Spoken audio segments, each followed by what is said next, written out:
Hey everybody, it's Pete. Good morning. Welcome to a new episode of Stocks for Breakfast. And today we're going to talk about the stop loss and specifically the stop loss on how you manage both winning trades and losing trades. Now, stop loss on a winning trade is typically known as a trailing stop loss. And we've covered quite a few videos about that because the market for the most part has pretty much been vertical since the March sell-off where we kind of bottomed out there. But I'm speaking more specifically about the last 9 weeks and even more specifically, basically all of July, all of August, and right into the beginning of September. It was basically where the market sold off pretty much in the morning and then just rallied or gapped and it rallied. And there was really not much fear in the market. It was, and I'm saying this in a way that I'm not even speculating. It was basically speaking to people both in social media as well as in the boot camp and in the tape reading room, where I was actually getting comments that, well, the market just always comes back and I don't like trading with the stop loss. Well, if you don't like trading with a stop loss, that basically means that you're not taking responsibility for whether or not you make money. And that's probably why you see inconsistent results or why you're afraid to place trades. You hesitate or you doubt when you get into a trade, and then you're not sure what to do after you put on the trade, and then you're starting to message me or email me or that kind of stuff. It basically means you're taking responsibility for making money off of your shoulders and putting it onto somebody else. And I'll tell you why. Because if you don't make money, then it's not your fault. I've seen it. I've done it. I've gone through this thousands and thousands of times, all the way back since 2000, both in my own trading and when I was managing other people. Look, the bottom line is, if you are not willing to take responsibility for both your losses and your profits and be in control of both of them, you're going to be separated from your money. There's no other way to put that. And trust me when I tell you, I am not Monday morning quarterbacking after the way the market traded yesterday. I have been pounding the table to use stop losses. And here's the quote that I use all the time, and hopefully you can use this. And this doesn't matter if you are managing a trade for an hour or you're managing a trade for 6 months. It doesn't matter. The process and the philosophy is the same. First, accept control for whether or not you're going to make money or lose money. You have your hard work that goes into it, and I say all the time that the hard work is prior to the trade. You're finding ideas that match an edge, and then you only allocate money to ideas that, boom, that's the exact scenario that I'm looking for, right? But what happens after the trade, and here's the part that is little known or little thought about, maybe is the better way to word it, is that we have no control over what the market does after we put the trade on. Now, everybody likes to think that, well, page 57 in the book, that's a bull flag, it's supposed to go, or this is the signal, it's the breakout. And then the guy showed in the breakout that as soon as he bought the breakout on YouTube, it went up $57 and he bought himself a new car. Well, you know what?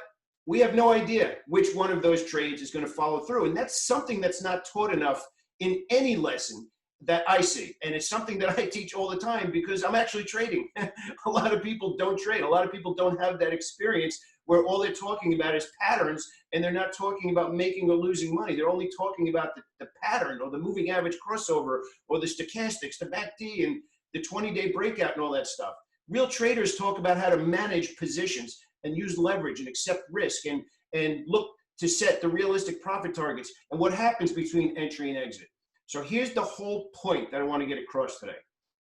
Institutions, the smart money, the big money that moves stocks around, they don't go all in on their first entry. They don't go all out on their exit. They work orders. They start to see windows of where they like the price, whether it's a price level or for, I'm not even going to get into all the different reasons, but there's a window. There's generally places where they're like, we like it here. And it could be an exact spot where you start building the order. It could be a bull flag, whatever a bull flag, a breakout. It doesn't matter.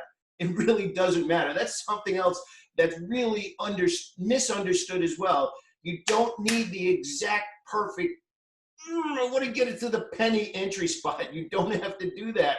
What's more important is the idea. And here's the whole point of this video, is you learn to work the orders in the direction. You scale in, you scale out, you have lower share size. And here's the thing, get feedback from the market about whether your idea is back, and it comes back. You put it on, yes, add more shares. You put it on, nope, not yet. Scale back or get out. That's the quote that I want you to have. Scale back or get out, scale in or add more. That's the big thing. But there's a difference in scenarios. There's some scenarios are just quite honestly better. Some scenarios are pullbacks in a strong bullish trend, and you should work those orders a little bit more. We call probes. Jesse Livermore calls them probes. We use that terminology in the boot camp. If it's pulling back but strong in the higher time frames, you work those orders a little bit more. You're a little bit more careful with your initial entry, maybe even your second entry. If it's a strong trend and you're trading higher, you can be a little more aggressive because you already have feedback from the market. It's already moving in your direction. So the thought process that you're just all in and you're going to shake like a leaf on your trade and just really hope it moves in your favor, and then if it doesn't, you're just waiting for the market to bail you out again, that's not good trading. It's not long-term trading. Quite honestly, you're driving yourself crazy for nothing. Learn to work your orders. Learn to assess how good the idea is, and then work the orders in the direction of the idea. But the most important part that we're talking about here today is scaling out if a trade is not working. There's nothing wrong with putting on an absolutely amazing good idea that moves against you and taking some of those shares off. And I'll walk you through exactly how I do it. What I will do is, if I put a trade on and it's immediately moving in my favor, I'll be like, okay, I want to see if it stays there. I got a head start on the position. And then I'll think about putting in more shares on, depending on how much room to go, how many days in a row it's been in that direction. Has it been closing on the highs? Has it been indecision candlesticks? All of that goes into making the decision about how frequently and how often and how much you want to add to that position, if you even add to that position. The opposite is true as well. You put that piece on. If you get immediate feedback that it's not working out, or maybe it moves in your favor immediately, like yesterday we had some trades moved up and then came back and just kept going, you scale out if it's not working, especially if you're trading stocks right now. Almost everybody has zero commission. You don't even have to worry about commission anymore. You just have to worry about managing the trade. Now, again, fills and all that kind of stuff are a little bit different. You might get different types of executions with these zero commission trading, little hint there. But if the trades move against you, what I will do, and what all professional traders will do, they won't just sit there and, God forbid, average more into the trade. Now, I want to talk about the difference. Averaging into a position when you already have your full share amount. So let's say you went into the trade saying, I want 1,000 shares, and you have 1,000 shares, and then the trade moves against you and you get another 1,000 shares. That's so dumb. I can't even, you're basically saying, I want more. I want double what I expected of what's not working.